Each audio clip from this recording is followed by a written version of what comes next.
O que realmente acontece quando a fama, a fé e o desejo profundo colidem? No auge da era dourada da música e das telenovelas no Brasil, uma história de amor inesperada se desenrolou entre o cantor mais icônico do país e uma jovem atriz em ascensão. Não foi um conto de fadas, não foi um roteiro, foi real, e deixou cicatrizes, silêncios e canções inesquecíveis. Esta é a história de Roberto Carlos e Miriam Rios, um amor de uma década que mudou a vida dos dois para sempre, quando o céu reservou um voo. Em abril de 1977, uma jovem atriz chamada Miriam Rios embarcou em um voo para São Paulo, sem saber que seu companheiro de assento seria ninguém menos que Roberto Carlos, o cantor mais icônico do Brasil. Ela estava apenas começando sua carreira, tendo vencido recentemente um concurso nacional de talentos.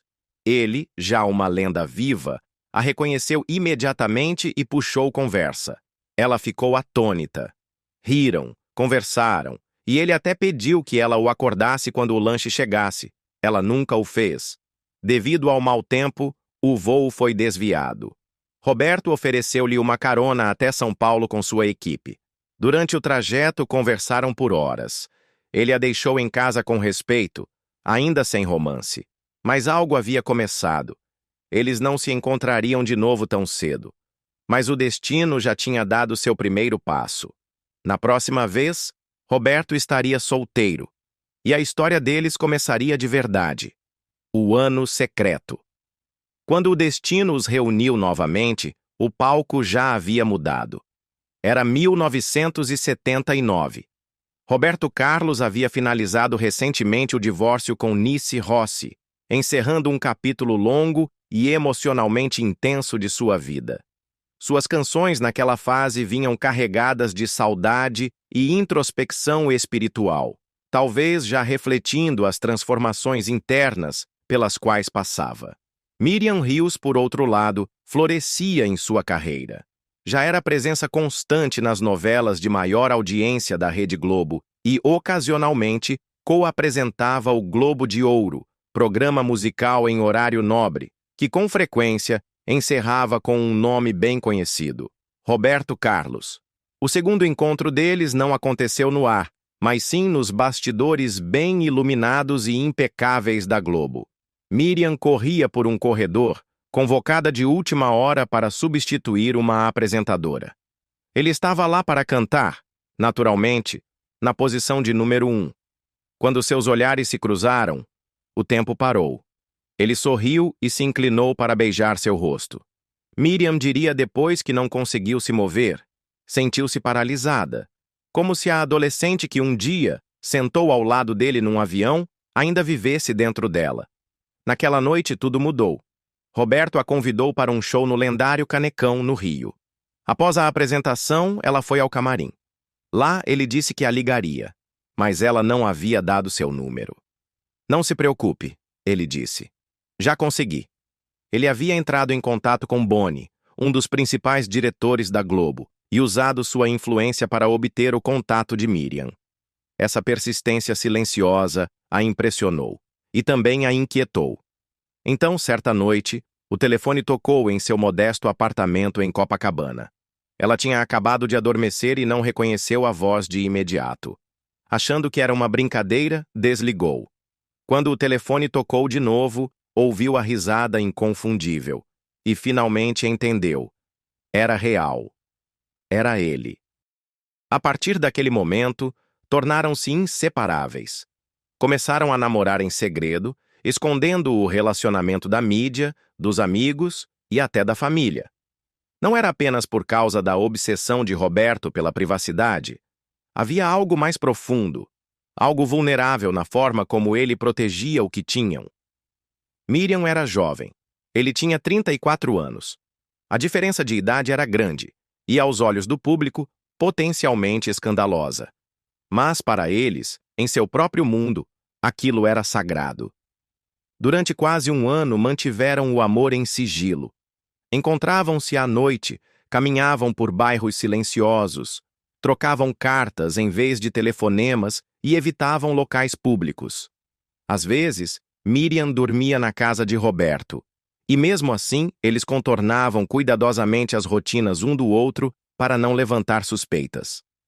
Nos primeiros meses, o relacionamento parecia ao mesmo tempo emocionante e frágil, como algo que poderia desaparecer com um clique de câmera ou um boato maldoso.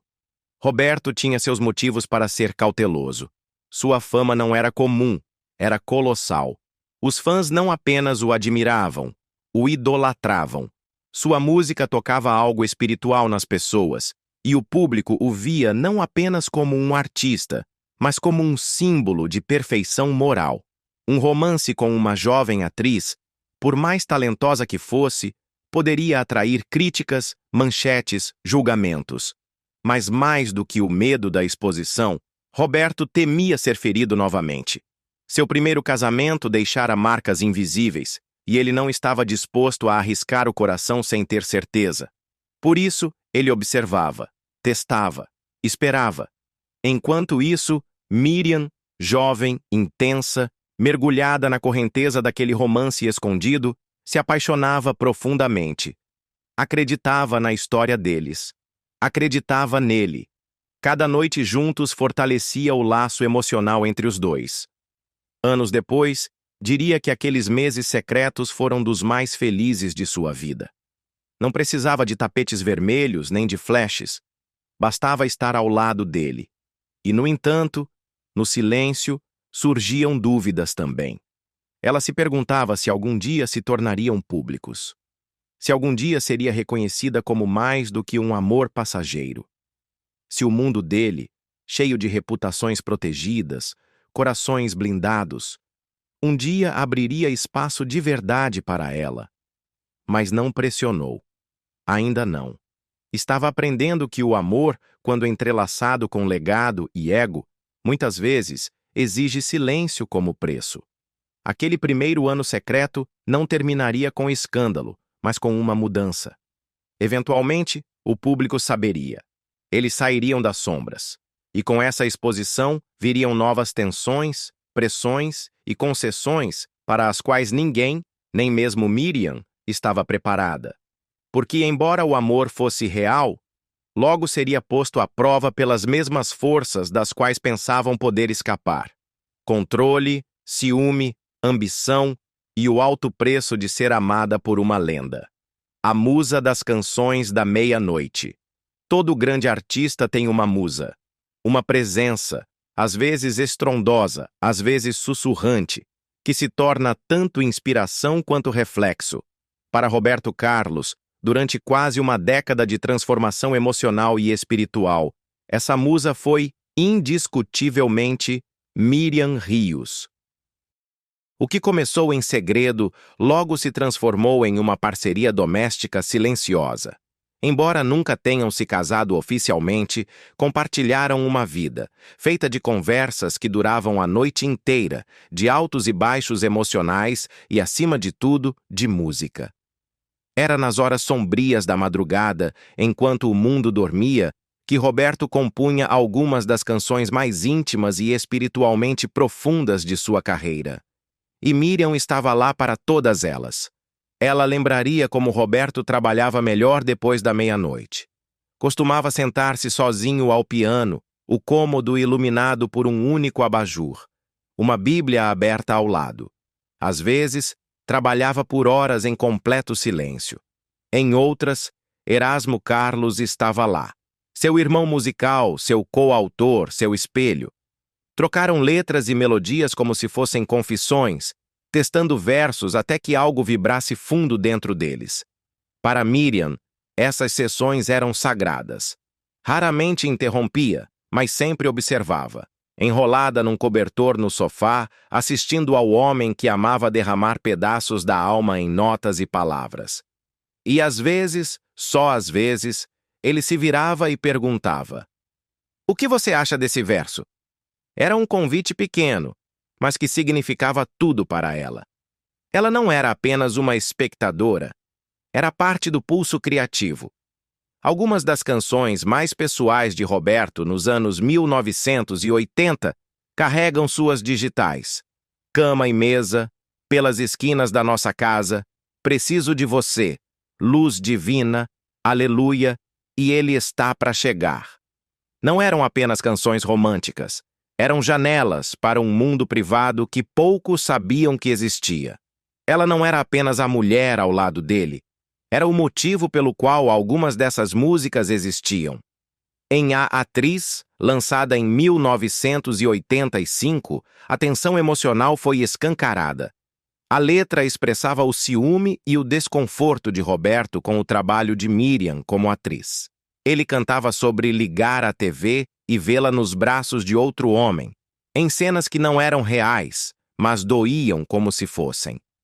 O refrão lamentava vê-la representada em histórias das quais ele não fazia parte. Um mundo do qual se sentia dolorosamente excluído. Aquilo não era ficção. Era um espelho. Porque enquanto Miriam seguia com a carreira, fazia isso sob correntes invisíveis.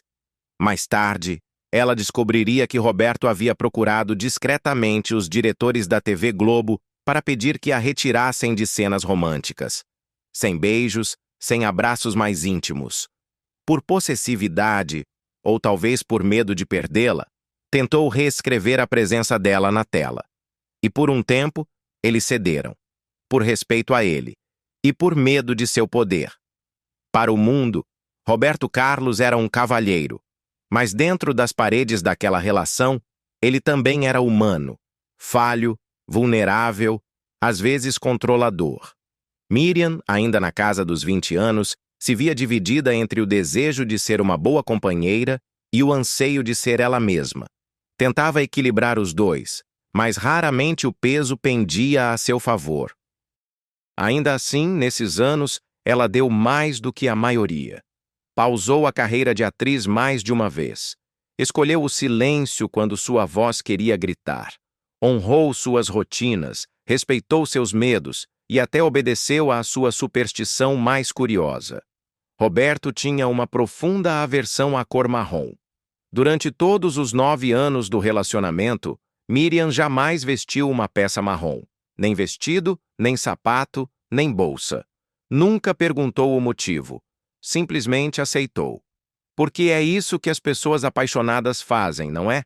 Dobramos partes de nós para caber no mundo de quem amamos. E Miriam se dobrou lindamente, embora não sem custo. Mas apesar das concessões, havia algo genuinamente mágico na forma como se conectavam. Rezavam juntos, liam as Escrituras, iam à missa onde quer que estivessem, no Rio, no México, nos Estados Unidos, mesmo que tivessem que se disfarçar. Miriam acredita a Roberto o fortalecimento de sua disciplina espiritual. Ele a ensinou a pausar, a refletir, a orar antes de reagir. Ela, que sempre fora impulsiva e ansiosa, começou a encontrar paz no silêncio. E só isso, ela diria depois, já era um presente inestimável. Mas toda musa em uma história de amor precisa, em algum momento, encarar a pergunta: por quanto tempo posso permanecer invisível ao mundo e ainda ser essencial ao seu?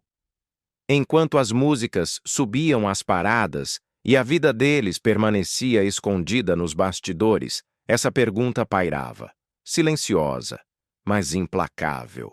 Porque nem mesmo a música, por mais inspirada que seja, pode proteger um relacionamento dos pesos da realidade. Possessão sob os holofotes. Toda a história de amor tem sua sombra.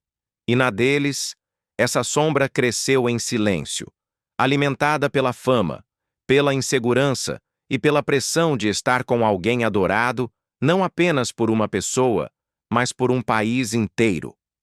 No início dos anos 1980, Roberto Carlos e Miriam Rios já não eram apenas um casal secreto, escondido atrás de portas de bastidores ou entrando discretamente em carros durante a noite. O relacionamento havia se tornado público, ainda que cuidadosamente controlado. Roberto não era estranho à manipulação da mídia, dominava a arte de proteger sua vida pessoal. Sabia encantar um jornalista, desviar uma pergunta, mudar de assunto com a habilidade de um diplomata. Mas havia uma coisa que ele não conseguia esconder para sempre: o comportamento controlador que invadia os espaços mais íntimos de sua relação.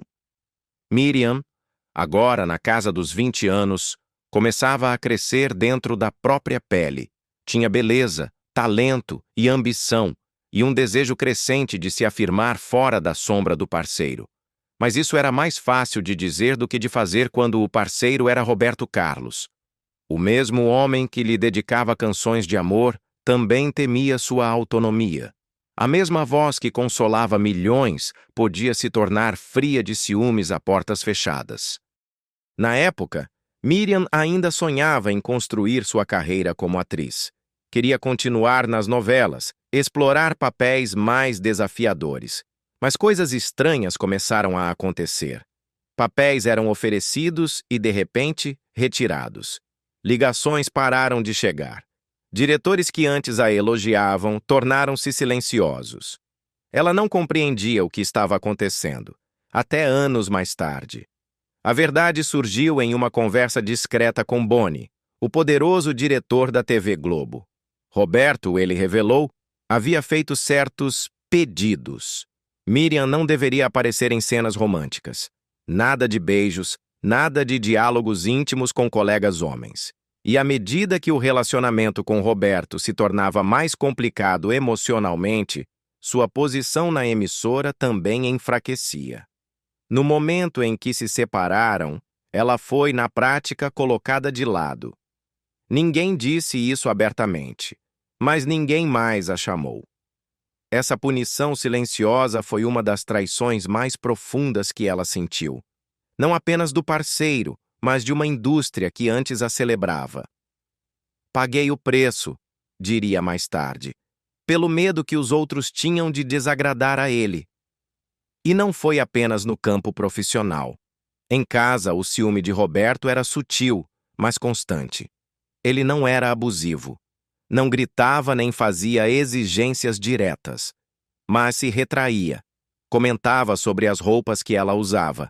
Não gostava quando ela falava abertamente com outros homens. E ela, criada com valores tradicionais e profundamente apaixonada, muitas vezes escolhia se calar em vez de confrontar.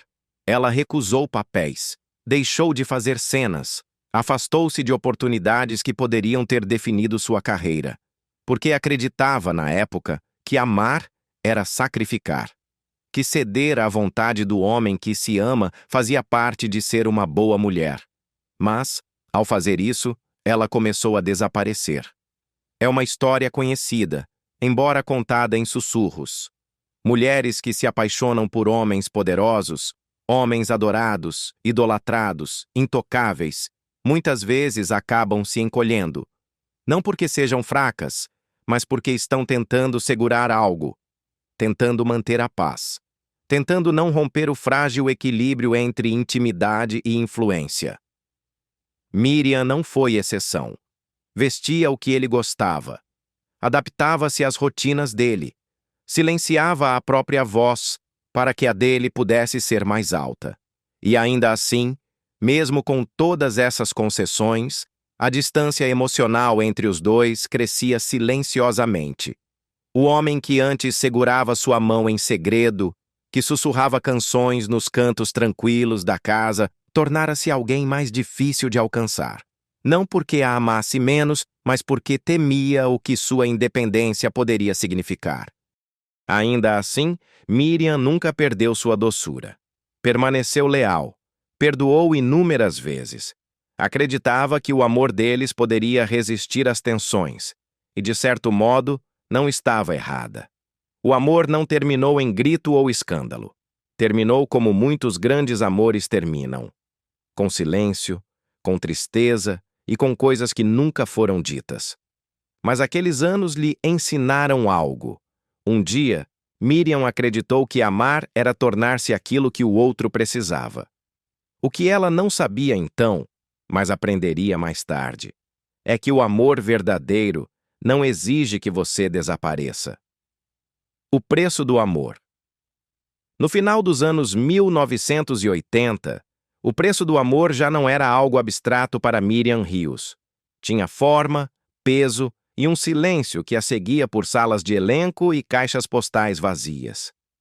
Quando seu relacionamento com Roberto Carlos chegou discretamente ao fim, ela não perdeu apenas um parceiro. Perdeu impulso, perdeu visibilidade. E num golpe cruel, perdeu seu lugar em uma indústria à qual um dia pertenceu. Durante anos, sua ausência da televisão foi um mistério, até para ela. Papéis que naturalmente viriam nunca chegaram. Amigos do meio artístico pararam de ligar. Ela ainda era linda, ainda tinha talento, e o público ainda se lembrava dela. Mas as portas continuaram fechadas, e por muito tempo, Miriam culpou a si mesma. Talvez já não fosse relevante. Talvez tivesse ficado tempo demais fora. Talvez tivesse errado ao recuar durante o relacionamento. Mas a verdade era mais dura.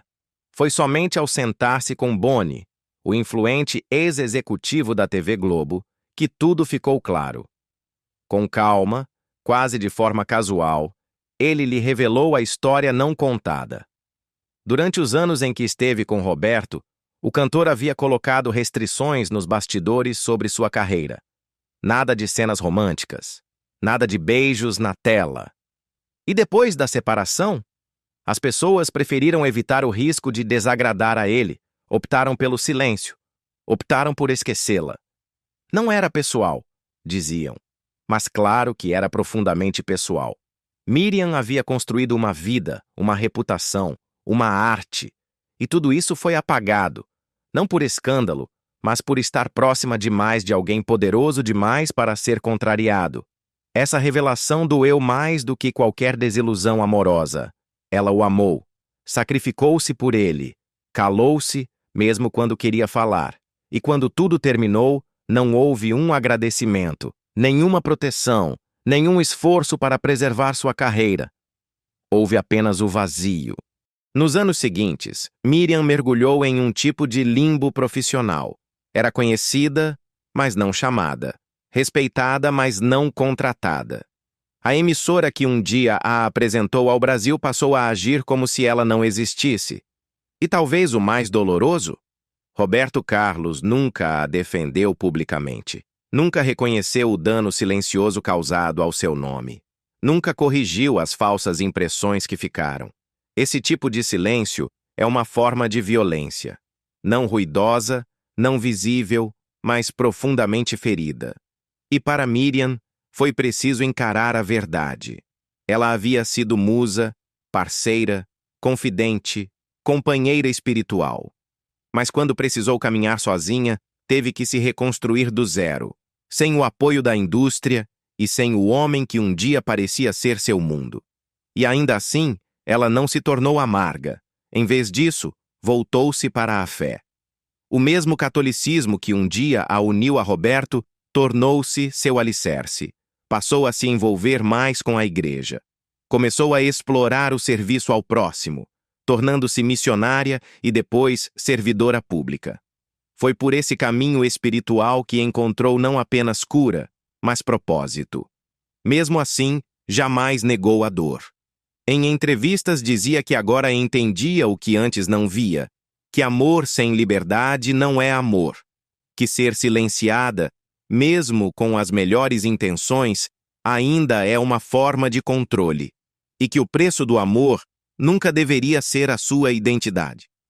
Ao olhar para trás, Miriam admitiu que deu demais, mas não se arrependeu. Foi minha escolha, disse. Eu era jovem. Acreditei no amor e aprendi. Há algo poderoso em reivindicar a própria história, especialmente quando outros tentam te apagar dela. E foi exatamente isso que Miriam fez. Lentamente, em silêncio, com graça e firmeza, ela retomou sua narrativa. Não apenas como ex-companheira de um homem famoso, mas como uma mulher que amou, perdeu, e viveu para contar essa história com a própria voz. As fotos proibidas. Antes da fama, Miriam Rios enfrentou tempos difíceis. Aos 17 anos, recém-chegada ao Rio de Janeiro, aceitou um trabalho como modelo para ajudar a pagar o aluguel. Foi uma decisão tomada por necessidade, não por ambição. Anos depois, Já durante seu relacionamento com Roberto Carlos, essas fotos vieram à tona e causaram tensão. Querendo protegê-la, Roberto silenciosamente comprou as cópias remanescentes e os negativos originais para impedir que continuassem circulando. Miriam já disse que não guarda boas lembranças desse episódio, mas reconhece que ele faz parte de sua trajetória. Um momento que lhe ensinou sobre sobrevivência, julgamento alheio e como seguir em frente sem vergonha. O casamento que nunca aconteceu. Durante quase 10 anos, Miriam Rios e Roberto Carlos compartilharam um relacionamento profundo e comprometido. Viviam como parceiros, viajavam juntos, rezavam lado a lado e se apoiavam nos altos e baixos da vida. E ainda assim, nunca se casaram oficialmente. Para Miriam, isso foi doloroso. Católica devota, ela acreditava na importância do casamento, não apenas por fé, mas por segurança emocional. Pediu a Roberto que se casassem, e embora ele estivesse legalmente livre após seu divórcio, escolheu não fazê-lo. Anos mais tarde, Roberto se casaria com outra mulher, Maria Rita, na igreja, uma decisão que feriu profundamente Miriam. Ela não compreendia por que aquilo não havia sido importante enquanto estavam juntos. Havia rumores de que o casal chegou a tentar uma cerimônia secreta em Brasília, longe dos olhos da imprensa.